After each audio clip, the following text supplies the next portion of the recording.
ಅಧಿವೇಶನದ ಕೊನೆ ದಿನದಲ್ಲಿ ನಡೆದ ಗಲಾಟೆಗೆ ಸಂಬಂಧಪಟ್ಟಂತೆ ಸಿಟಿ ರವಿ ಸರ್ಕಾರದ ವಿರುದ್ಧ ಆಕ್ರೋಶ ವ್ಯಕ್ತಪಡಿಸಿದ್ದಾರೆ.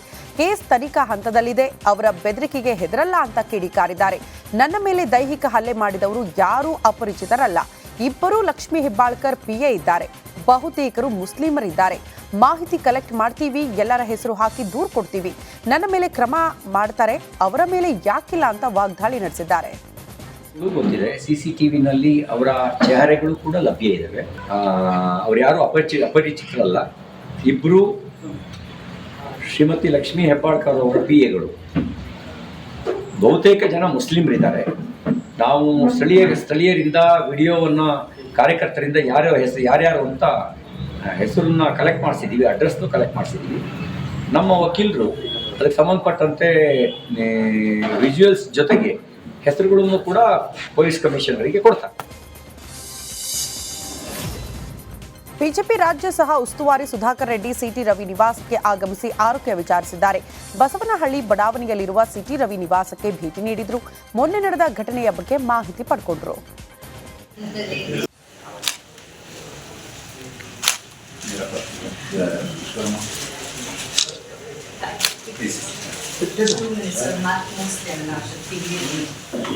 बेलगावी रिपब्लिक में डेमोक्रेसी मतलब ऐसा ही है.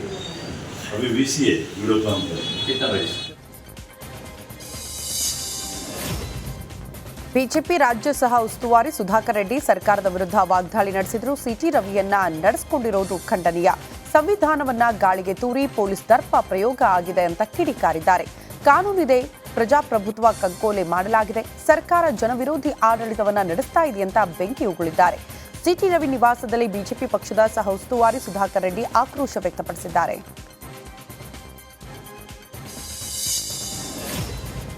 ಸಿಟಿ ರವಿ ಒಳ್ಳೆ ಡ್ರಾಮಾ ಮಾಸ್ಟರ್ ಎಂದಿದ್ದ ಸಚಿವೆ ಹೆಬ್ಬಾಳ್ಕರ್ ಸಿಟಿ ರವಿ ಪತ್ನಿ ಪಲ್ಲವಿ ಕೂಡ ತಿರುಗೇಟು ಕೊಟ್ಟಿದ್ದಾರೆ. ಸುಮ್ಮನೆ ಬ್ಯಾಂಡೇಜ್ ಹಾಕೊಳ್ಳೋಕೆ ತಲೆ ಕೆಟ್ಟಿರಲಿಲ್ಲ. ಗಾಯ ಆಗಿಲ್ಲ ಅಂದ್ರೆ ಎಷ್ಟು ದಿನ ನಾಟಕ ಮಾಡೋದಕ್ಕಾಗುತ್ತೆ? ಮ್ಯಾನ್ ಹ್ಯಾಂಡ್ಲಿಂಗ್ ಮಾಡಿ ಸುತ್ತಾಡಿಸಿದ್ದಕ್ಕೆ ಜ್ವರ ಬಂದಿದೆ ಅಂತ ಕಿಡಿಕಾರಿದ್ದಾರೆ. ಡೀಪ್ ಹೋಲ್ ಆಗಿದೆ ಅಂತ 2 ದಿನ ಬ್ಯಾಂಡೇಜ್ ಹಾಕಬೇಕು, ಆಮೇಲೆ ಆಯಿಂಟ್ಮೆಂಟ್ ಹಾಕಬೇಕು ಅಂತ ಹೇಳಿದ್ದಾರೆ. ಬ್ಯಾಂಡೇಜ್ ಕಟ್ಕೊಳಕ್ಕೆ ಯಾರಿಗೂ ತಲೆ ಹಾಳಾಗಿರಲ್ಲ, ಬಟ್ ಅವ್ರಿಗೆ ಕಿತ್ತೋಗಿರೋ ಸ್ಕಿನ್ ಕಿತ್ತೋಗಿರೋದು ಡೀಪಾಗಿ ಒಂದು ಹೋಲ್ ಆಗಿದೆ. ಅದರಿಂದ ಇತ್ತು ಒಂದು 2 ಡೇಸ್ ಅವ್ರು ಬ್ಯಾಂಡೇಜ್ ಹಾಕಿ ಆಮೇಲೆ ಆಯಿಂಟ್ಮೆಂಟ್ ಹಾಕಿ ಅಂತ ಹೇಳೋಗಿದ್ದಾರೆ. ಸೊ ಅದಕ್ಕೆ ಅದು ಸ್ಕಿನ್ ಮೇಲೆ ಬ್ಯಾಂಡೇಜ್ ಕೂದಲು ಮೇಲೆ ಬ್ಯಾಂಡೇಜ್ ನಿಲ್ಲಲ್ಲ ಅಂತ ಟೇಪ್ ಇದ್ದಾರೆ. ನಾನೇ ಅದನ್ನೇ ಹೇಳ್ತಾ ಇದ್ದೆ ಅವ್ರಿಗೆ, ಬ್ಯಾಂಡೇಜ್ ಹಾಕೊಳ್ಳಿ ಅಂತಂದರೆ ಅದು ಒಂದು ಆಲ್ಮೋಸ್ಟ್ ಬ್ಯಾಂಡೇಜ್ ಸ್ಟಿಕ್ಕರ್ಸ್ ನಿಲ್ಲಲ್ಲ ಕೂದಲು ಮೇಲೆ ಅನ್ನೋದಕ್ಕೆ ಬ್ಯಾಂಡೇಜ್ನ ಟೇಪ್ ಹಾಕಿದ್ದಾರೆ. ಸೊ ಯಾರು ಎಷ್ಟು ದಿನ ಅಂತ ನಾಟಕ ಮಾಡೋಕ್ಕಾಗುತ್ತೆ ಗಾಯ ಆಗಿಲ್ಲ ಅನ್ನೋಕ್ಕೆ? ಆ್ಯಕ್ಚುಲಿ ಅವರಿಗೆ 3 ಡೇಸಿಂದ ನಿದ್ದೆ ಇಲ್ದಲೇ ಆ ಇಡೀ ಪ್ರೆಷರ್ ಹಾಕಿ ಮ್ಯಾನ್ ಹ್ಯಾಂಡ್ಲಿಂಗ್ ಮಾಡಿರೋದ್ರಿಂದ ಆ ವೆಹಿಕಲಲ್ಲೆಲ್ಲ ಸುತ್ತಾಡಿಸಿ ಜ್ವರ ಬಂದಿದೆ, ಸ್ಲೈಟಾಗಿ ಜ್ವರ.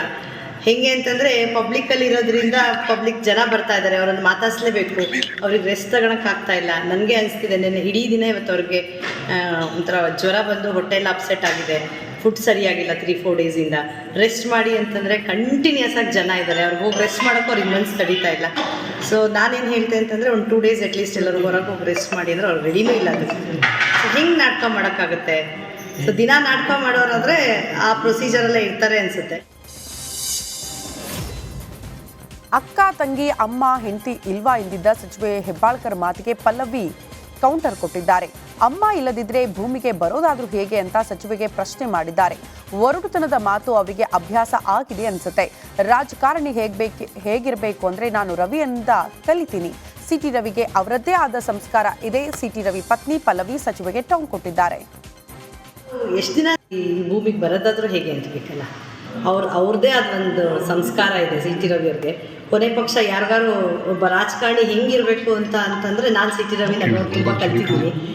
ಅವರು ನಾನು ತುಂಬ ಜನ ಹೇಳ್ತಾ ಇರ್ತೀನಿ, ನಿಮಗೆ ಊಟ ತಿಂಡಿನೂ ಸಿಗಲ್ಲ ಸಿಟಿ ರವಿ ಜೊತೆ ಹೋದರೆ, ಯಾಕೆಂದರೆ ಅವ್ರು ಬರೀ ಪಕ್ಷ ಕೆಲಸ ಅಂತ ಮಾತ್ರ ನೋಡ್ತಾ ಇರ್ತಾರೆ.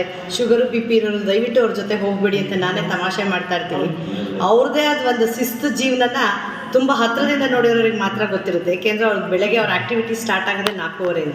ಯೋಗದಿಂದ ಶುರು ಆದರೆ ಬುಕ್ ಓದಿ ಮಲ್ಗೋವರೆಗೂ ಅವ್ರದ್ದು ಆ್ಯಕ್ಟಿವಿಟೀಸ್ ಇರುತ್ತೆ. ಒಂದು ದಿನ ಒಂದು ಹೊರಗಡೆ ಪಾರ್ಟಿಗೆ ಹೋಗೋದಾಗಲಿ, ಒಂದು ಫಂಕ್ಷನ್ಗೆ ಹೋಗೋದಾಗಲಿ, ಒಂದು ಹೋಟೆಲ್ಗೆ ಸುಮ್ಮನೆ ಒಂದು ಮಕ್ಳನ್ನ ಕರ್ಕೊಂಡು ಅಥವಾ ಎಂಟರ್ಟೈನ್ಮೆಂಟಿಗೆ ಹೋಗೋದಾಗಲಿ ನಮಗೆ ಅನಿಸ್ತಿರುತ್ತೆ ನಮ್ಮನ್ನೊಂದು ಎಲ್ಲೂ ಕರ್ಕೊಂಡು ಹೋಗೋಲ್ಲ ಅನ್ನೋ ಬ್ಲೇಮ್ ನಾವು ಮಾಡ್ತಿರ್ತೀವಿ.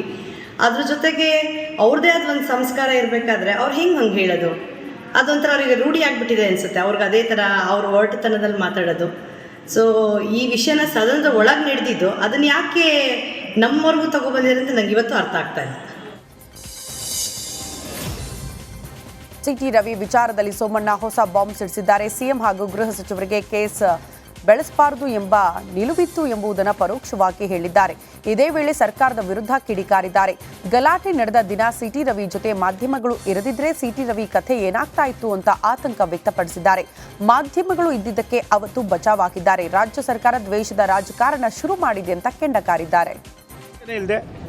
ಅರೆಸ್ಟ್ ಮಾಡ್ದಂಗೆ ಮಾಡಿ ಅವರನ್ನು ನಡೆಸ್ಕೊಂಡ್ರಲ್ಲ 8-10 ಗಂಟೆಗಳ ಕಾಲ ಒಬ್ಬ ನಾಗರಿಕ ಸರ್ಕಾರ ಇದು ಬದುಕಿದೆಯಾ ಅಂತ ಯಾರಾದರೂ ಹೇಳ್ತಾರಾ?